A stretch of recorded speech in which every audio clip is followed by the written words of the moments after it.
की गेल्या 3 ते 4 दिवसापूर्वी आपल्या जिल्ह्याचे सन्माननीय खासदार ओमराजे निंबाळकर यांनी एक कलेक्टरांना आणि एस.पींना एक पत्र दिलं होतं.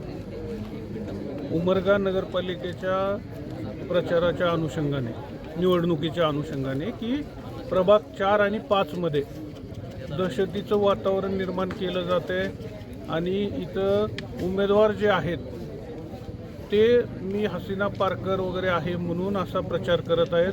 तुम्ही मला मतदान नाही केलं तर मी तुम्हाला 20 तारखेच्या नंतर बघते वगैरे. तर ते सत्यता पडताळण्यासाठी मी आपल्या सर्वच पत्रकारांना प्रभाग 5 मध्येच जिथं त्यांनी ते आरोप केलेले आहेत त्या प्रभागात आपल्या सर्वच पत्रकारांना जी सत्यता आहे ते जाणून घेण्यासाठी आज आम्ही आपल्याला सर्वांना इथं आमंत्रित केलं होतं. आपण माझी विनंती आहे आपल्या सर्वच पत्रकारांना, आम्ही डोर टू डोर प्रचार करणार आहे. आपण चला प्रत्येक घरात विचारा की कुणी असा अप्रचार इथं केलेला आहे का.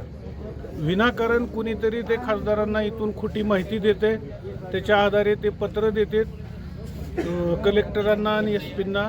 हे असं करणं, एखाद्या महिलेला बदनाम करणं हे योग्य आहे का, मला हे खासदारांना विचारायचं आहे. याच्या माध्यमातून गोरगरीब कुटुंबातली काबाड कष्ट करून खाणारी महिला, एक ओबीसी समाजातली महिला, जर त्या महिलेला तुम्ही जर असा हसीना पारकर वगैरे नाव देऊन बदनाम करत असाल तर येणारा काळ निश्चितच तुम्हाला ह्या गोष्टींना तोंड द्यावंच लागेल.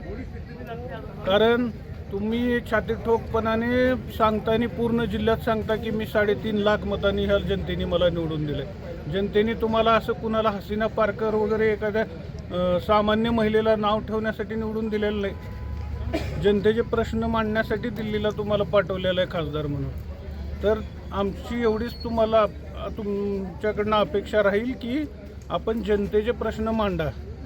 विनाकारण एखादी खोटी माहिती इथनं कुणीतरी सांगतंय तुम्हाला, त्याच्या आधारे तुम्ही एका महिलेला बदनाम करता, हसीना पारकर वगैरे म्हणून असं करता.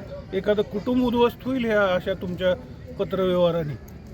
आमची तुम्हाला विनंती राहील, तुमचे जे उमेदवार आहेत इथले उबाटाचे, ज्यांनी तुम्हाला माहिती दिलेली आहे त्या उमेदवाराच्या घरीच 3-3 उमेदवार प्रत्येक इलेक्शनला, मागच्या 2017च्या इलेक्शनला सुद्धा त्यांची मुलगी नगराध्यक्षपदासाठी, त्यांनी स्वतः नगरसेवक पदासाठी, आताही ह्या 2025च्या निवडणुकीतही अशा राक्षसी महत्त्वाकांक्षी लोकांचं जर तुम्ही ऐकून एखाद्याचं कुटुंब उद्ध्वस्त करत असाल तर निश्चितच त्याचे परिणाम तुम्हालाही भोगावे लागणार आहेत. हे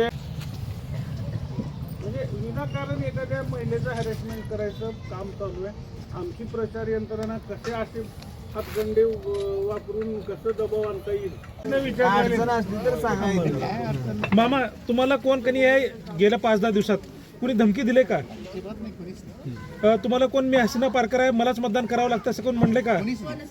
हसीना पारकर हा शब्द ऐकलाय का? कोणच म्हणत नाही तसं. मतदान का आम्ही पाया पडूनच मागणार.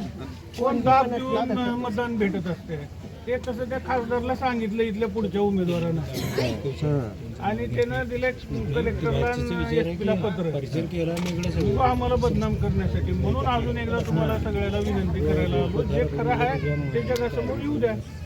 दाब देऊन